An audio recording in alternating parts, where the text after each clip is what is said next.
Topic income exempt from tax. Income exempt from tax കൊണ്ട് ഉദ്ദേശിക്കുന്നത് tax കൊടുക്കാത്ത incomes, അതായത് ടാക്സിൽ നിന്ന് എക്സംപ്റ്റഡ് ആവുന്ന ഇൻകംസ് ആണ്.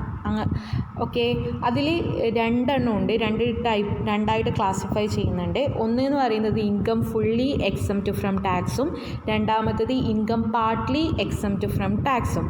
അതിൽ ഒന്നാമത്തെ എടുക്കുകയാണെങ്കിൽ income fully exempt from tax എന്ന് പറഞ്ഞാൽ ടാക്സ് ഫുള്ളായിട്ടും എക്സംപ്റ്റഡ് ആവുന്ന ഇൻകംസ്, അതായത് അങ്ങനെയുള്ള ഇൻകത്തിന് നമ്മൾ എന്ത് കൊടുക്കേണ്ട ആവശ്യമില്ല, ടാക്സ് കൊടുക്കേണ്ട ആവശ്യമില്ല. എക്സാമ്പിൾ പറയുകയാണെങ്കിൽ അഗ്രികൾച്ചറൽ ഇൻകം. അപ്പോൾ അഗ്രികൾച്ചറൽ ഇൻകം ആണെങ്കിൽ നമ്മളത് ഫുള്ളി എക്സംപ്റ്റ് ഫ്രം ടാക്സ് ആണ്. അതായത് ഒരു 3 ലക്ഷം രൂപ അഗ്രികൾച്ചർ ഇൻകം ഉണ്ടെങ്കിൽ ആ 3 ലക്ഷത്തിന് നമ്മൾ എന്ത് കൊടുക്കേണ്ട, ടാക്സ് കൊടുക്കേണ്ട. അതിനർത്ഥം അത് ഫുള്ളായിട്ട് ടാക്സിൽ നിന്ന് ഒഴിവായി പോകുന്ന ഇൻകം ആണ്. അതാണ് income fully exempt from tax. Then അതുപോലത്തെ അഗ്രികൾച്ചർ ഇൻകം പോലെ തന്നെ ഒരുപാട് ഇൻകംസ് ഉണ്ട്, നമ്മൾ തീരെ ടാക്സ് കൊടുക്കാത്ത ഒരുപാട് ഇൻകംസ് ഉണ്ട്. സാധാരണ രീതിയിൽ എസ്സേ ചോദിക്കാറുണ്ട്, തിയറി. ഓക്കെ, എന്തൊക്കെയാണ് income fully exempt from tax, ഒരു 10 എണ്ണെങ്കിലും എഴുതണം. അപ്പം അത് പിന്നീട് ക്ലാസ് എടുത്ത് തരാം, അതിൻ്റെ നോട്ട്സും തരാം. അത് തിയറിക്ക് വേണ്ടി പഠിക്കേണ്ടതാണ്. അപ്പോൾ ഇപ്പോൾ എക്സാമ്പിളായിട്ട് ജസ്റ്റ് അഗ്രികൾച്ചറൽ ഇൻകം മാത്രം ഒന്ന് ഓർത്ത് വെക്കുക. ടാക്സ് തീരെ കൊടുക്കാത്ത, അതായത് ടാക്സ് മുഴുവനായിട്ടും എക്സംപ്റ്റഡ് ആവുന്ന ഇൻകത്തിനെയാണ് നമ്മൾ income fully exempt from tax എന്ന് പറയുന്നത്. ഇനി രണ്ടാമത്തത് income partly exempt from tax. അതെന്തായിരിക്കും ഉദ്ദേശിക്കുന്നത്, ഭാഗികമായി ടാക്സ് ഒഴിവാകുന്ന ഇൻകംസ്, അതായത് ഭാഗികമായിട്ട് മാത്രമേ അതിൽ ടാക്സ് കൊടുക്കാതെ ഇരിക്കേണ്ട ആവശ്യമുള്ളൂ. അതായത് ഇപ്പം എക്സാമ്പിൾ പറയുകയാണെങ്കിൽ ഹൗസ് റെൻ്റ് അലവൻസ് പറയാം. ഓക്കെ, ഹൗസ് റെൻ്റ് അലവൻസ് എന്ന് പറഞ്ഞ് ഒരു എമൗണ്ട് നമുക്ക് കിട്ടുകയാണെങ്കിൽ, ഒരു 2 lakh എമൗണ്ട് കിട്ടുകയാണെങ്കിൽ അതിൽ 1 lakhന് നമ്മൾ ടാക്സ് കൊടുക്കും, ബാക്കി 1 lakhന് നമ്മൾ ടാക്സ് കൊടുക്കുന്നില്ല. അതിന് അർത്ഥം എന്താണ്, ആ 2 lakhൽ ഒരു 1 lakh എമൗണ്ട് മാത്രമാണ് ടാക്സിന് എക്സംപ്റ്റഡ് ആയി പോകുന്നത്, ബാക്കി 1 lakhന് എന്ത് കൊടുക്കുന്നുണ്ട്, ടാക്സ് കൊടുക്കുന്നുണ്ട്. അതായത് ഭാഗികമായിട്ടാണ് ടാക്സിന് അവിടെ എക്സംപ്ഷൻ കിട്ടുന്നത്. അങ്ങനെയുള്ള ഇൻകത്തിനെയാണ് income partly exempt from tax എന്ന് വിളിക്കുന്നത്. ഓക്കെ, ഈ 2 വേർഡിൻ്റെ മീനിങ് മനസ്സിലായി എന്ന് വിചാരിക്കുന്നു. അങ്ങനെ വരുന്ന ഇനി നമ്മൾ പഠിക്കാൻ പോകുന്നത് എന്തൊക്കെയാണ് ടാക്സ് കൊടുക്കാത്ത ഇൻകംസ് എന്നതാണ്. അപ്പോൾ ആദ്യം ഇതിൻ്റെ 2ൻ്റെയും മീനിങ് മനസ്സിലാക്കി വെക്കണം. Income fully exempt from tax പറഞ്ഞാൽ ടാക്സ് തീരെ മുഴുവനായിട്ടും എക്സംപ്റ്റഡ് ആവുന്ന ഇൻകംസും, രണ്ടാമത്തേത് എന്താണ്, income partly exempt from tax എന്ന് വെച്ചാൽ ഇൻകം ഭാഗികമായിട്ട് ടാക്സിൽ നിന്ന് ഒഴിവായി പോകുന്ന income. Income exempt from tax എന്ന ഹെഡിങ്ങിൻ്റെ അണ്ടറിൽ ഒന്നാമത്തെ income house rent allowance. Okay, house rent അലവൻസിനെ ഷോർട്ടായിട്ട് നമുക്ക് HRA എന്ന് വിളിക്കാം. HRA is given to an employee to meet the expenditure on rented accommodation. ഒരു എംപ്ലോയിക്ക് റെൻറ്റഡ് അക്കമഡേഷനുമായി ബന്ധപ്പെട്ട് എന്തെങ്കിലും എക്സ്പെൻഡിച്ചർ ഉണ്ടെങ്കിൽ അത് മീറ്റ് ചെയ്യാൻ കൊടുക്കുന്ന അലവൻസിനെയാണ് ഹൗസ് റെൻ്റ് അലവൻസ് എന്ന് വിളിക്കുന്നത്. അതായത് ഇപ്പം കേരളത്തിൽ താമസിക്കുന്ന ഒരു വ്യക്തിക്ക് ബാംഗ്ലൂരിൽ ജോലി കിട്ടുകയാണെങ്കിൽ അയാൾ അവിടെ വാടകയ്ക്ക് വീടെടുത്ത് താമസിച്ചിട്ട് എവിടെ പോകേണ്ടി വരും, ജോലിക്ക് പോകേണ്ടി വരും. അപ്പോൾ അയാൾക്ക് മാസം മാസം ആ വാടക വീടിന് എന്ത് കൊടുക്കണം, റെൻറ്റ് കൊടുക്കണം. അതൊക്കെ അയാൾക്കുള്ള എക്സ്ട്രാ ഉള്ള ഒരു എക്സ്പെൻഡിച്ചറാണ് അല്ലേ ആ റെൻറ്റഡ് അക്കമഡേഷൻ എന്ന് പറയുന്നത്. അതുകൊണ്ട് തന്നെ കമ്പനി അയാൾക്ക് ആ റെൻറ്റ് മീറ്റ് ചെയ്യാൻ വേണ്ടി ഒരു അലവൻസ് കൊടുക്കും. ആ അലവൻസാണ് ഹൗസ് റെൻ്റ് അലവൻസ്. ഓക്കെ, ഇനി ടാക്സ് നമ്മൾ പഠിക്കേണ്ടത് ഇതിൻ്റെ മീനിങ് അല്ല, ഈ ഹൗസ് റെൻ്റ് അലവൻസിന് ടാക്സ് കൊടുക്കണോ വേണ്ടിയോ, അതുപോലെ എത്ര എമൗണ്ടിന് ടാക്സ് കൊടുക്കണം എന്നീ കാര്യങ്ങളൊക്കെയാണ് നമ്മൾ പഠിക്കേണ്ടത്. അപ്പം ഹൗസ് റെൻ്റ് അലവൻസിൻ്റെ കേസിൽ പറയുകയാണെങ്കിൽ ചില സമയത്ത് ഹൗസ് റെൻ്റ് അലവൻസിന് മൊത്തത്തിൽ എന്ത് കൊടുക്കേണ്ടി വരില്ല, ടാക്സ് കൊടുക്കേണ്ടി വരില്ല. ചില സമയത്ത് മുഴുവൻ ഫിഗറിനും എന്ത് കൊടുക്കേണ്ടി വരും, ടാക്സ് കൊടുക്കേണ്ടി വരും. ചില സമയത്ത് ഭാഗികമായിട്ട് മാത്രം ടാക്സ് കൊടുത്താൽ മതിയാകും. അത് ആ തന്നിരിക്കുന്ന അല്ലെങ്കിൽ ആ വ്യക്തിക്ക് കിട്ടുന്ന അലവൻസിൻ്റെ എമൗണ്ട് പോലെ ഇരിക്കും. ഓക്കെ, അതുകൊണ്ട് തന്നെ നമുക്ക് ഈ ഹൗസ് റെൻ്റ് അലവൻസിനെ നേരത്തെ പറഞ്ഞ 2 ക്ലാസിഫിക്കേഷൻ ഏത് ക്ലാസിഫിക്കേഷനിലാണ് ഇത് വരിക എന്ന് പറയാൻ പറ്റില്ല. അതുകൊണ്ടാണ് കോമൺ ഹെഡായിട്ട് ഇൻകം എക്സംപ്റ്റ് ഫ്രം ടാക്സ് എന്ന് പറഞ്ഞത്. ഓക്കെ, അതുകൊണ്ട് തന്നെ ഹൗസ് റെൻ്റ് അലവൻസിൻ്റെ common heading income exempt from tax ആണ്. ടാക്സിൽ നിന്ന് എക്സംപ്റ്റഡ് ആവുന്ന ഇൻകം ആണ്. പക്ഷെ അത് പാർട്ട്ലി ആണോ ഫുള്ളി ആണോ എന്ന് നമുക്ക് പറയാൻ പറ്റില്ല. അത് അതിൻ്റെ കാൽക്കുലേഷൻ പോലെ ഇരിക്കും. അതുകൊണ്ട് തന്നെ ഹെഡിങ് നിങ്ങൾ നോട്ടിൽ എഴുതുമ്പോൾ ഇൻകം എക്സംപ്റ്റ് ഫ്രം ടാക്സ് എന്നുള്ള ഹെഡിങ് കൊടുത്ത് അതിൽ ഒന്നാമത്തെ ഐറ്റം ഹൗസ് റെൻ്റ് അലവൻസ് എന്ന് എഴുതുക. നെക്സ്റ്റ് പറയുന്നത് കാൽക്കുലേഷൻ ഓഫ് ടാക്സബിൾ HRA ആണ്. അതിൽ നമുക്ക് ടാക്സബിൾ HRA എന്താണെന്ന് അറിയണം. ഒരു എംപ്ലോയിക്ക് ഹൗസ് റെൻ്റ് അലവൻസ് 10,000 രൂപ കിട്ടുന്നുണ്ടെങ്കിൽ അതിലൊരു 8,000 അയാൾ ടാക്സ് കൊടുക്കുന്നുണ്ടെങ്കിൽ ആ ടാക്സ് കൊടുക്കുന്ന ആ ഫിഗറിനെയാണ് ടാക്സബിൾ HRA എന്ന് വിളിക്കുന്നത്. ഓക്കെ, ഇനി എങ്ങനെയാണ് ടാക്സബിൾ HRA കണ്ടുപിടിക്കേണ്ടതെന്നാണ് പറയുന്നത്. അതിനുവേണ്ടി 3 കോളം വരയ്ക്കുക. ഒരു കോളത്തിൻ്റെ ഹെഡിങ് പർട്ടിക്കുലേഴ്സ്, രണ്ടാമത്തെ കോളത്തിൻ്റെ ഹെഡിങ് എമൗണ്ട്, മൂന്നാമത്തെ കോളത്തിൻ്റെ ഹെഡിങ്ങും എമൗണ്ട്. അതുകൊണ്ട് 2 എമൗണ്ട് കോളും ഒരു പർട്ടിക്കുലേഴ്സ് കോളമാണ് വേണ്ടത്. ഈ ഒരു ഫോർമാറ്റ് ബൈ ഹാർഡ് ചെയ്യണം. അപ്പോൾ ആദ്യം എഴുതേണ്ടത് HRA റിസീവ്ഡ്, അതായത് ഹൗസ് റെൻ്റ് അലവൻസ് റിസീവ്ഡ്.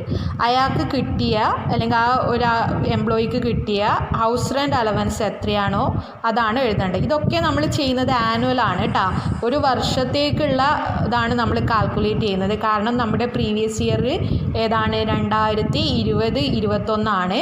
ആ പ്രീവിയസ് ഇയറിലെ ഇൻകംസും ടാക്സൊക്കെയാണ് നമ്മൾ കണ്ടുപിടിക്കേണ്ടത്.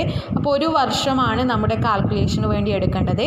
അപ്പോൾ ഹൗസ് റെൻ്റ് അലവൻസ് മാസത്തിലാണെങ്കിൽ അതിനെ നമ്മൾ ആനുവലാക്കി മാറ്റണം. ഇൻറ്റു 12 ചെയ്തിട്ട് ആ HRA അയാൾക്ക് കിട്ടിയ ഹൗസ് റെൻ്റ് അലവൻസ് റിസീവ്ഡ് അയാൾ സ്വീകരിച്ച ആ ഒരു എമൗണ്ട് ആണ് ഇവിടെ കൊടുക്കേണ്ടത്. ഓക്കെ, ഇനി നെക്സ്റ്റ് ചെയ്യേണ്ടത് less least of the following.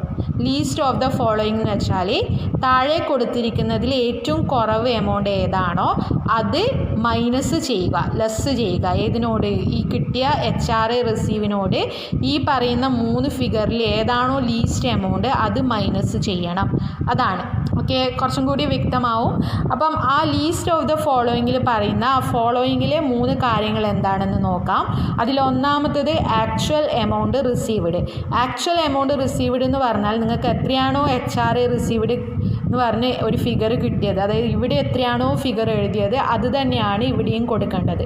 അതിനെയാണ് നമ്മൾ ആക്ച്വൽ എമൗണ്ട് റിസീവ്ഡ് എന്ന് വിളിക്കുക. ഓക്കെ, രണ്ടാമത്തത് rent paid minus 10% of salary. ആ എംപ്ലോയി ആ അക്കോമഡേഷന് കൊടുത്ത റെൻ്റ് ഉണ്ടാവും.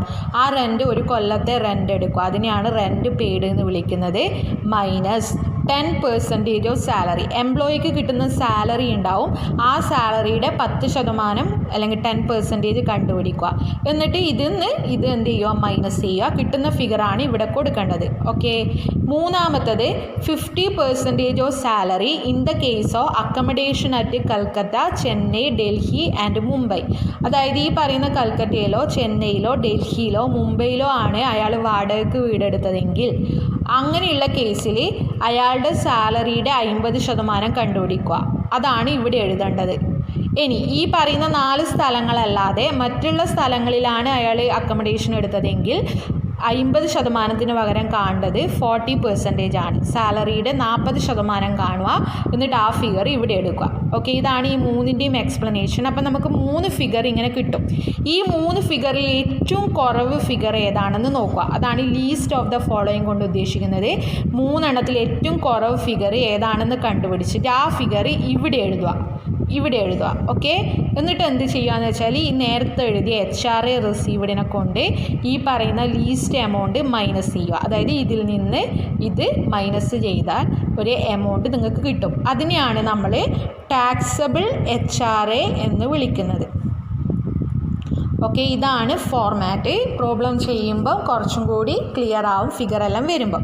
ഇനി ഇതിൽ ശ്രദ്ധിക്കേണ്ട കുറച്ച് കാര്യങ്ങളുണ്ട്. അതാണ് പറയുന്നത്. ഒന്ന്, നമ്മൾ സാലറി എന്ന് പറഞ്ഞിട്ടുണ്ടായിരുന്നു അല്ലേ? രണ്ടാമത്തെ ഓപ്ഷനിൽ നമ്മൾ സാലറിയുടെ 10% കാണണം. മൂന്നാമത്തേൽ 50% അല്ലെങ്കിൽ 40% കാണേണ്ടി വരും. അപ്പോൾ എന്താണ് ഈ സാലറി? അതായത് ഹൗസ് റെൻ്റ് അലവൻസിന് വേണ്ടിയിട്ടുള്ള സാലറി എന്താണ്? അത് സാലറി എന്താണെന്ന് പഠിക്കേണ്ടതിന് പകരം എന്തൊക്കെ എടുക്കണം എന്നുള്ളതാണ് പഠിക്കേണ്ടത്. ഓക്കെ, സാലറി എന്ന് പറയുമ്പം ക്വസ്റ്റ്യനിൽ ഒരുപാട് എന്തൊക്കെയോ തരും. സാലറി, ഒരു വ്യക്തിക്ക് സാലറി എന്ന് പറയുന്നത് ബേസിക് പേ മാത്രമല്ല, ഒരുപാട് അലവൻസ് ഉണ്ടാവും, ബോണസ് ഉണ്ടാവും, കമ്മീഷൻ ഉണ്ടാവും. അങ്ങനെ ഒരുപാട് കാര്യങ്ങൾ ക്വസ്റ്റ്യനിൽ തരും. അപ്പോൾ ആ ക്വസ്റ്റ്യനിൽ ചില കാര്യങ്ങൾ മാത്രമേ നമ്മൾ ഈ ഒരു ഹൗസ് റെൻ്റ് അലവൻസിൻ്റെ ആവശ്യത്തിന് വേണ്ടി എടുക്കണ്ടു. അതുകൊണ്ടാണ് salary for the purpose of HRA എന്ന് എഴുതിയിരിക്കുന്നത്. അതായത് HRA കണ്ടുപിടിക്കാൻ അല്ലെങ്കിൽ HRA കാൽക്കുലേഷന് വേണ്ടിയിട്ടുള്ള സാലറി എന്തൊക്കെയാണ് എന്നാണ് ഇവിടെ കൊടുത്തിരിക്കുന്നത്. ഒന്ന് ബേസിക് സാലറി അല്ലെങ്കിൽ ബേസിക് പേ. ഓക്കെ, അതായത് ഹൗസ് റെൻ്റ് അലവൻസിൻ്റെ സാലറി കാണുന്ന സമയത്ത് എടുക്കേണ്ട കാര്യങ്ങൾ ബേസിക് സാലറി അല്ലെങ്കിൽ ബേസിക് പേ എടുത്തിരിക്കണം. പ്ലസ് ഡിയർനെസ് പേ. ക്വസ്റ്റ്യനിൽ ഡിയർനെസ് പേ എന്നൊരു ഐറ്റം ഉണ്ടെങ്കിൽ അതും എടുത്തിരിക്കണം.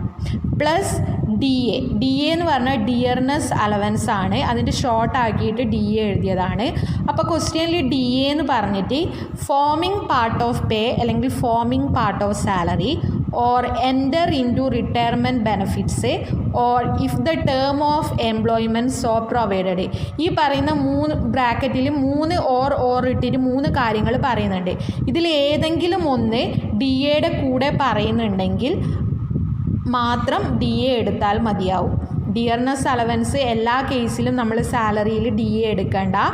DA എടുക്കേണ്ടത് ഒന്നെങ്കിൽ ഫോമിംഗ് പാർട്ട് ഓഫ് പേ എന്ന് പറയണം, അല്ലെങ്കിൽ enter into retirement benefits എന്ന് പറയണം, അല്ലെങ്കിൽ if the term of employment so provided എന്ന് ക്വസ്റ്റ്യനിൽ പറഞ്ഞിട്ടുണ്ടായിരിക്കണം.